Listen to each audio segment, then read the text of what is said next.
तो इस वीडियो में हम लोग बात करने वाले हैं 2D ट्रांसफॉर्म्स की। तो 2D ट्रांसफॉर्म का मतलब हुआ इसकी मदद से हम लोग किसी भी HTML एलिमेंट को मूव करा सकते हैं, रोटेट कर सकते हैं, स्केल कर सकते हैं और स्क्यू कर सकते हैं। तो जैसे कि इसके ऊपर हम लोग माउस ले जाते हैं, माउस ओवर करते हैं इसके ऊपर, तो इसमें 2D ट्रांसफॉर्मेशन जनरेट होता है।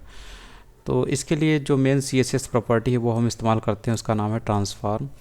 और इसके वैल्यू के रूप में जो हम लोग इस्तेमाल करते हैं वो हमें मिलती है इन मेथड से। तो ये मेथड हैं जो कि हमें वैल्यू सप्लाई करते हुए दिखते हैं ट्रांसफॉर्म CSS प्रॉपर्टी में। तो ट्रांसफॉर्म CSS प्रॉपर्टी में हमें इन्हीं मेथड को इस्तेमाल करना होता है और इन्हीं में हम लोग इनपुट देते हैं। तो इससे हमें इन मेथड से हमें वैल्यूज़ मिलती है जो कि एज वैल्यू काम करती हैं इस ट्रांसफॉर्म CSS प्रॉपर्टी के लिए। तो सबसे पहले बात कर लेते हैं ट्रांसलेट मेथड की, जो कि वैल्यू के रूप में काम करता है ट्रांसफॉर्म प्रॉपर्टी के लिए। तो जो ट्रांसलेट मेथड होता है, this moves an element from its current position. तो करेंट पोजीशन से ये एलिमेंट को मूव करता है जो भी डिजायर्ड आप पोजीशन देते हैं। जैसे कि आपने यहाँ पर ट्रांसफॉर्म CSS प्रॉपर्टी इस्तेमाल की और इसमें आपने मेथड इस्तेमाल किया ट्रांसलेट। तो इसमें जो आप वैल्यू देते हैं, इनपुट देते हैं, तो इसी पॉइंट पे आपका जो डिव एलिमेंट है वो जाके बैठ जाता है। ठीक है, चलिए इसको करके देखते हैं। तो आप देख रहे होंगे यहाँ पर जो डिव एलिमेंट लिया गया है उसकी विड्थ और हाइट दी गई, बैकग्राउंड कलर येलो दिया गया, बॉर्डर इसका दे दिया गया और ट्रांसफॉर्म में आपने ट्रांसलेट मेथड इस्तेमाल किया। और आप जो है ये जो डिव एलिमेंट है जो कि 300 विड्थ और 100 पिक्सल हाइट का है, उसमें आपने इसे कहाँ पर रखा है, 50 पिक्सल विड्थ पे और हाइट पे 100 पिक्सल। तो ये पॉइंट है, जैसे कोऑर्डिनेट होते हैं किसी पॉइंट के, वो यही है। तो एक्स एक्सिस यानी कि विड्थ यानी कि हॉरिजॉन्टल जो आपकी विड्थ दिख रही है और ये वर्टिकल जो हाइट दिख रही है उसकी ये वैल्यू है। ठीक है, तो एक्स एक्सिस और ये वाई एक्सिस एक हिसाब से पॉइंट के रूप में देखें तो एक्स वाई एक्सिस यानी कि विड्थ और हाइट की ये वैल्यूज़ हैं, ये विड्थ और ये हाइट। तो आपने यहाँ पर रखा है। तो उसी हिसाब से अगर आप चाहें तो इसे 100 पे रख सकते हैं। तो आप देखेंगे ये येलो वाला जो है इसकी पोजीशन बदल जाती है, अब इसकी पोजीशन यहाँ पर हो गई। तो इस हिसाब से ये होता है। तो ट्रांसलेट से हम लोग इसकी पोजीशन को बदल सकते हैं जो हमारा डिव है। और रियल में अगर आप देखते हैं तो अगर आप इसको हटाइए तो रियल में कहाँ पर है इसकी पोजीशन, ये यहाँ पर आती है, लेकिन आपने इसकी पोजीशन बदल दी ट्रांसफॉर्म CSS प्रॉपर्टी के जरिए और इसमें आपने ये पोजीशन दे दी। ट्रांसलेट में जब पोजीशन दिए तो उस हिसाब से इसके ट्रांसफॉर्म चेंज हो गए, यानी इसकी जो लोकेशन थी डिव की वो चेंज होकर इधर आ जाती है यहाँ पर। उसी तरीके से रोटेट मेथड है, ये आपके HTML जो एलिमेंट है उसको रोटेट कर लेता है, रोटेट कर देता है। ये क्लॉकवाइज रोटेट कर सकता है और काउंटर क्लॉकवाइज रोटेट कर सकता है। और यहाँ पर आप देते हैं डिग्री, कितने डिग्री से इसे रोटेट करना है।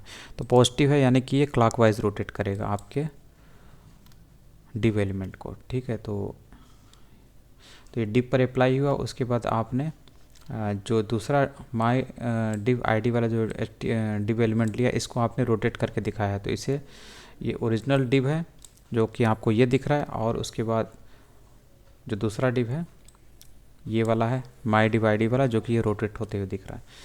तो यहाँ पर इसमें ट्रांसफॉर्म में रोटेट मेथड लगा हुआ। तो 20 डिग्री से आपने रोटेट किया इसलिए 20 डिग्री से रोटेट हो गया। 120 से रोटेट करेंगे तो कुछ ज़्यादा रोटेट होते हुए दिखेगा ये वाला। ठीक है, क्लॉकवाइज रोटेट हो रहा है। एंटी क्लॉकवाइज करना तो आपको यहाँ पे माइनस कर देना है यहाँ पर। स्केल मेथड जो होता है वो एलिमेंट की साइज़ को इंक्रीज या डिक्रीज करता है। ये एक्स डायरेक्शन में या फिर वाई डायरेक्शन में, यानी कि हाइट के अलोंग या फिर विड्थ के अलोंग ये स्केल करता है। जैसे यहाँ पर विड्थ के अलोंग इसने 2 टाइम्स स्केल किया और ये हाइट के अलोंग जो है 3 टाइम्स स्केल कर रहा है। तो आपका जो डिव एलिमेंट है वो इतना स्केल हो जाता है। जैसे ये डिव एलिमेंट इतना था, विड्थ और हाइट इतनी थी, तो उसको इसने स्केल कर दिया। कितने टाइम्स स्केल किया, विड्थ के अलोंग। अगर आप इसको हटाएंगे तो ओरिजिनल देखिए किस टाइप में दिख रहा है, इतना छोटा सा दिख रहा है। अब इसको इसने स्केल कर दिया, विड्थ के अलोंग इसने 2 टाइम्स और हाइट के अलोंग इसने 3 टाइम्स स्केल कर दिया। तो अब देखेंगे अभी ये इतना बड़ा आपको दिखाई देता है। थोड़ा सा इसको बड़ा करें तो ऐसे दिखाई देता है। तो ये विड्थ के अलोंग और ये हाइट के अलोंग स्केल है।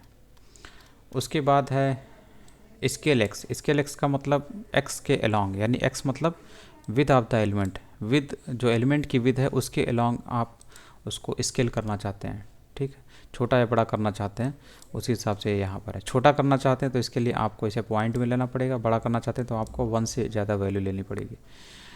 तो x के अलोंग इसने 2 टाइम्स स्केल करने की बात कर रहा है, जैसे आपका ये x के अलोंग 2 टाइम्स हो गया, ठीक है। अगर आप इसको हटाएंगे, यहाँ से आप हटा के देखिए तो इस हिसाब से इतना छोटा दिखता है, लेकिन आप इसे x के अलोंग यानी कि विद के अलोंग स्केल करें 2 टाइम्स तो आपको इतना दिख रहा है।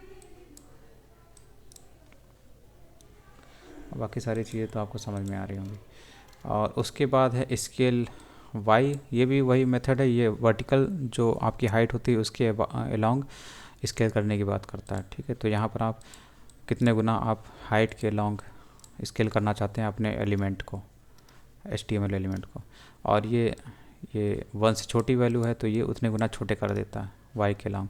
और स्क्यू है, स्क्यू मतलब होता है तिरछा, कितना मात्रा में उसे तिरछा करना चाहते हैं तो आपको इस यहाँ पे डिग्री देनी पड़ेगी। तो स्क्यू x मतलब x के अलोंग आप 20 डिग्री उसे तिरछा करना चाहते हैं तो कुछ इस तरीके से आपको दिखाई देगा, जैसे यहाँ पर इसने दिखाया है। ट्रांसफॉर्म में जब आप स्क्यू x मेथड इस्तेमाल करते हैं तो यहाँ पे डिग्री देते हैं, 20 डिग्री से आप x के अलोंग जो है स्क्यू करना चाहते हैं पर्टिकुलर डिव एलिमेंट को। और उसी तरीके से स्क्यू y है, ये स्क्यू मेथड इसमें दोनों आप दे सकते हैं। यहाँ पर ये जो है आपका skew an element along x axis और ये skew this element along y axis, ठीक है, हाइट के अलोंग तो दे सकते हैं। उसके बाद मैट्रिक्स है, मैट्रिक्स मेथड क्या काम करता है, ऊपर के जितने मेथड थे उसको ये एक साथ रखने का काम करता है। जैसे आपको पूरे मेथड एक साथ लिखने की नहीं ज़रूरत है, बल्कि आप उसमें एक साथ मैट्रिक्स मेथड के अंदर आप वैल्यू दे सकते हैं। तो यहाँ पर कुछ इस तरीके से सबसे पहले आपको स्केल x दिख रहा है और फिर स्क्यू y दिख रहा है, इसकी वैल्यू आप दीजिए, फिर स्क्यू x की वैल्यू दीजिए, स्केल y की वैल्यू दीजिए, फिर ट्रांसलेट x, फिर ट्रांसलेट y की वैल्यू दीजिए। इस तरीके से यहाँ पर आप 6 पैरामीटर्स हैं, उनका इस्तेमाल आप करके एक साथ अपने एलिमेंट पर ये वैल्यूज़ अप्लाई कर सकते हैं, यानी ये मेथड अप्लाई कर सकते हैं। तो ये मेथड के अंदर मेथड वाली बात यहाँ पर देखने को मिल रही है। तो एक साथ आप ये जो वैल्यूज़ हैं इनके जरिए जो वैल्यूज सप्लाई हो रहे हैं उनको सप्लाई कर सकते हैं इस मैट्रिक्स मेथड के अंदर, तो एक साथ सारे अप्लाई हो जाते हैं। तो कुछ इस तरीके से है ये।